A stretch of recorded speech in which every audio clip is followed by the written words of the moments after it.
In the news tonight, Prime Minister Abdullah Mansour addresses the second government leadership forum, urging an open dialogue and close coordination among state agencies to realize the goals of a white revolution against the government. On his 10th visit to the region, John Kerry says Palestinians and Israelis are making progress towards a framework agreement, despite misgivings by both sides and a lack of tangible signs of movement. And dangerously low temperatures hit the northeastern United States and sweeps across much of Canada, grounding thousands of flights and bringing life to a halt. Good evening and welcome to a new edition of the news. Here are the details. The first batch of public and private school students who attended a training program under an initiative dubbed Haqiq or Achieve were graduated at a ceremony under the patronage of His Royal Highness Crown Prince Hussein. 1,200 male and female students attended a wide range of activities aimed at encouraging public service and volunteerism, promoting innovation, democracy and patriotism, and reinforcing responsible attitude, good planning and cooperation. During the ceremony, a video screening projected the values and goals of His Royal Highness's initiative, and a number of students staged a play depicting the youth's need to embrace positive mindsets as a way to achieve social change. Students in grades 9 and 10 are selected for the program on merit basis.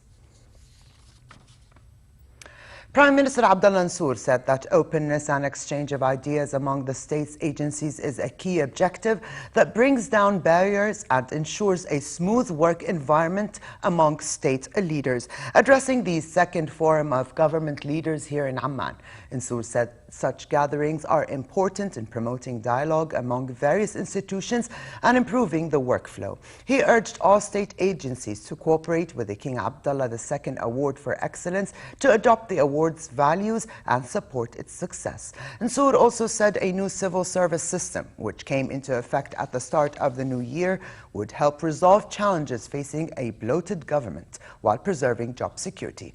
Minister of Public Sector Development Khilal said a two-year plan just approved by the government aims to fulfill a white revolution against government performance, which His Majesty the King has called for, and urged all government institutions to work together to bring it to light. The plan aims to improve the efficiency of government performance and ensure, among other goals, an equitable distribution of development gains.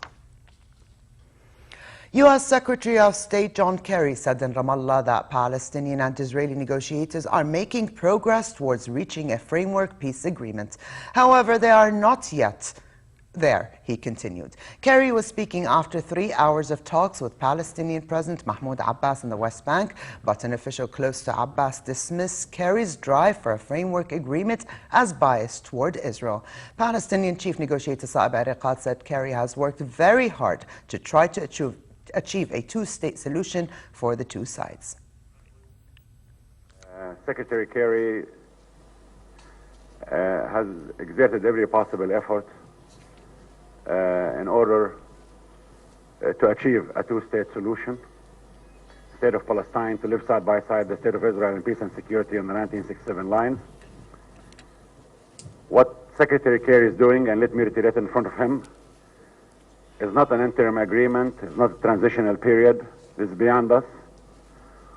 We're working hard to achieve an agreement on all core issues. No one benefits more from the success of Secretary Kerry's efforts than Palestinians, and no one stands to lose more of failure than Palestinians. I will say that we are working with great intensity, with serious purpose, with a commitment to trying to resolve this conflict that has gone on for many years too long, and which I think presents us now with the possibility of trying to find a framework agreement which would really lay out the end game and lay out the framework for the major issues to guide the negotiations from this point forward. As Saeb said, we're not there yet, but we are making progress, and we are beginning to flesh out the toughest hurdles yet to be overcome. Kerry is on his 10th trip to the region in the past year, seeking to secure a Palestinian-Israeli peace deal. Tomorrow he will be in Amman for talks with His Majesty the King before he travels to Saudi Arabia, also to discuss ongoing Palestinian-Israeli peace talks. The talks resumed on July 29th with a target of reaching a final agreement within 9 months. A Chinese frigate, part of an international mission to help escort Syria's stockpile of chemical weapons out of the country, is now docked in Cyprus. The chemicals will be loaded onto 2 cargo ships and escorted to Italy, where a U.S. ship equipped with toxin-neutralizing equipment will take over. Here's more. This Chinese frigate will help escort Syria's chemical weapons out of the country. Loudspeakers blared Chinese music and flags were waved as the Yancheng docked in Cyprus. The warship will accompany a Norwegian-Danish convoy, which is in international waters off Syria. The convoy is waiting for the go-ahead from the international watchdogs overseeing the removal of the chemical weapons. The Chinese ambassador to Cyprus spoke to reporters. China supports the efforts of international community to destroy the Syrian chemical weapons, and we come to Cyprus and to participate in this international operation. The defense minister of Cyprus reiterated his country's role will be limited. Cyprus cannot be used as a venue for the destruction of these chemical weapons, and the assurance we have from the United Nations and from all the countries participating in this operation is that the destruction will not take place in our region. From the information we have so far, the operation is expected to start any day now. The December 31st deadline to have the chemical weapons removed was missed because of poor weather, logistical delays, and the conflict inside Syria. On the ground, meanwhile, explosions hit Syrian gas pipelines near Damascus and the central city of Hims overnight, cutting electricity supplies around the capital and in the Mediterranean provinces. State news agency SANA quoted Oil Minister Sulaiman al-Abbas as saying the fires from both explosions, which he blamed on rebels battling the government, were subsequently extinguished. SANA said the Damascus attack caused a massive fire that cut gas supplies to 2 power stations in the area, causing an electrical outage across southern Syria. The second explosion near the border town of Tel Kalach, east of Hims, caused a fire which could be seen across the frontier in Lebanon. Al-Qaeda-linked militant group Islamic State in Iraq and the Levant has claimed responsibility for the suicide bombing in Hezbollah's stronghold in southern Beirut that killed 5 people on Thursday. In a statement issued today, the group warned of further attacks in response to an offensive against them by rival forces in northern Syria. An alliance of Islamist and other rebel factions battled fighters from the group in coordinated strikes over the last 2 days, in which dozens of people have been killed. One of the alliance is a newly formed Mujahideen army, who accuse Al-Qaeda affiliate of hijacking their struggle to topple President Bashar al-Assad. The claim by the group would be the first time they acknowledge responsibility for an attack in Beirut, which has suffered a wave of bombings since last summer, mostly targeting Hezbollah and its allies. The Iraqi army shelled the western city of Fallujah with mortar bombs overnight to try to take back control from militants and tribesmen. At least 8 people were killed in the shelling and 30 others wounded. Fallujah has been held since Monday by militants linked to Al-Qaeda and by tribal fighters united in their opposition to Prime Minister Noor al-Maliki and his Shiite-led government. Earlier today, rebels linked to Al-Qaeda took control of the international Fallujah highway. A video broadcast on a social media website showed men with guns walking on what is said to be the Fallujah highway as smoke and flames rose from vehicles on and near the road. Meanwhile, Iraqi Prime Minister Noor al-Maliki urged political and tribal leaders to stop supporting Al-Qaeda and to reconsider their actions as fighting escalates in the cities of Ramadi and Fallujah. Al-Maliki said his government did what it had to do and broke up the camp of sedition, as he put it, and that is the reason behind this wave of violence that has spiraled by gangsters. I'm calling on those who are deluding themselves to reconsider. They have been involved without knowing in supporting Al-Qaeda projects and protecting it in several ways, including giving media and political support. Now they are responsible for the consequences that our forces face as they fight criminals and killers. A military convoy belonging to the NATO-led International Security Assistance Force, ISAF, was bombed outside its base in Kabul, but no troops were hurt. The bombing occurred in Kabul's diplomatic quarter, close to the German and Italian embassies. Separately, ISAF said one member of the force was killed in a suicide attack in eastern Afghanistan today. U.S. President Barack Obama called on Congress to extend emergency unemployment benefits, which he called a vital economic lifeline for the jobless. In his weekly address, Obama said it is just plain cruel not to extend the federal jobless benefits after Republicans in Congress went home for the holidays and let that lifeline expire. The president will ratchet up his administration's push for the extension on Tuesday with an event at the White House attended by people whose benefits have been expired. The federal jobless aid has been renewed every year since 2008, but many Republicans oppose an extension of jobless benefits, arguing the program was always intended to be temporary. They have also said an extension would add to the federal deficit unless it is offset by spending cuts elsewhere in the budget.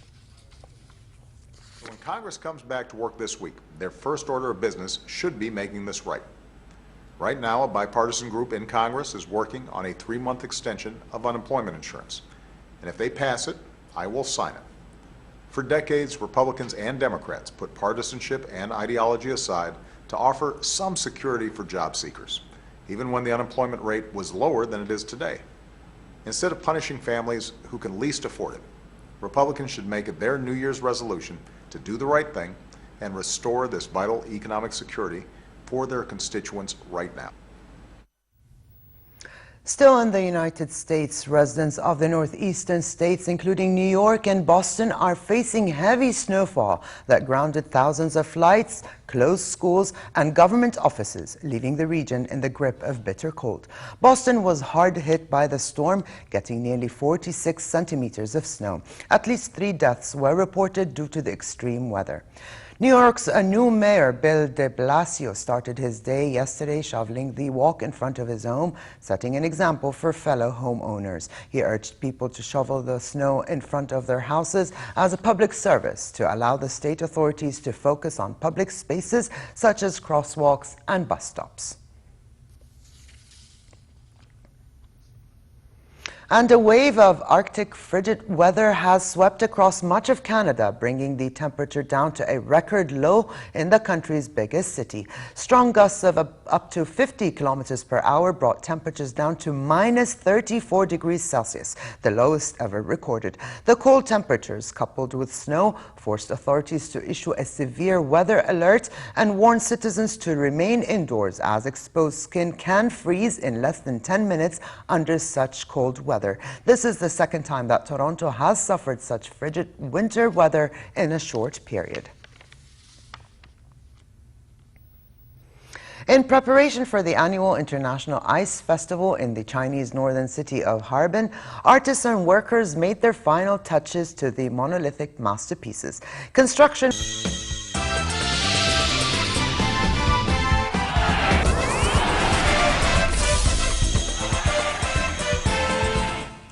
We begin from Doha, where Jordan beat Bahrain in the semi-final match of the 8th West Asian Football Federation Championship. The sole goal of the match was an own goal from the Bahraini team.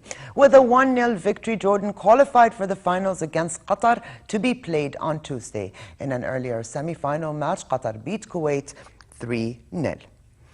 7 times world champion Michael Schumacher is still in a critical but stable condition after a 6th night in hospital following last week's skiing accident that left him in an induced coma. Yesterday, fans of Schumacher gathered outside the hospital to show their support and wish him a happy 45th birthday. Fans gather outside a French hospital for the 45th birthday of Michael Schumacher.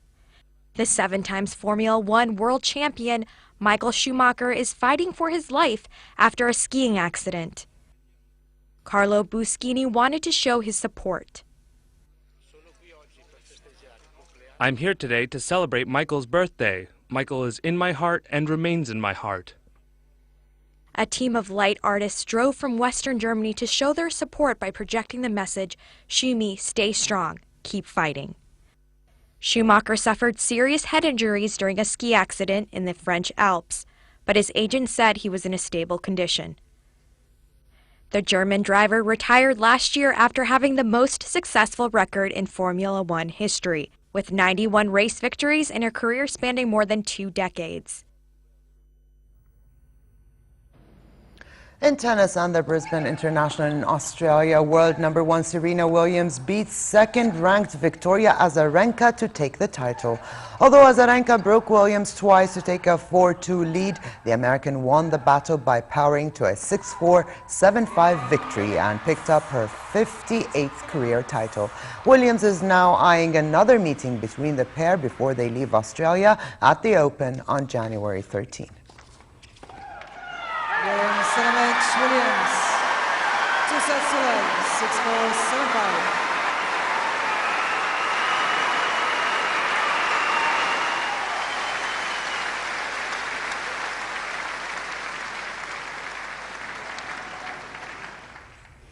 And finally, cold and partly cloudy weather continues tonight with a chance for local rain, mainly in the east. And to close, here's a reminder of the day's top stories. Prime Minister Abdullah Mansour addresses the second government leadership forum, urging an open dialogue and close coordination among state agencies to realize the goals of a white revolution against the government. On his 10th visit to the region, John Kerry says Palestinians and Israelis are making progress towards a framework agreement despite misgivings by both sides and a lack of tangible signs of movement. And dangerously low temperatures hit the northeastern United States and sweeps across much of Canada, grounding thousands of flights and bringing life to a halt.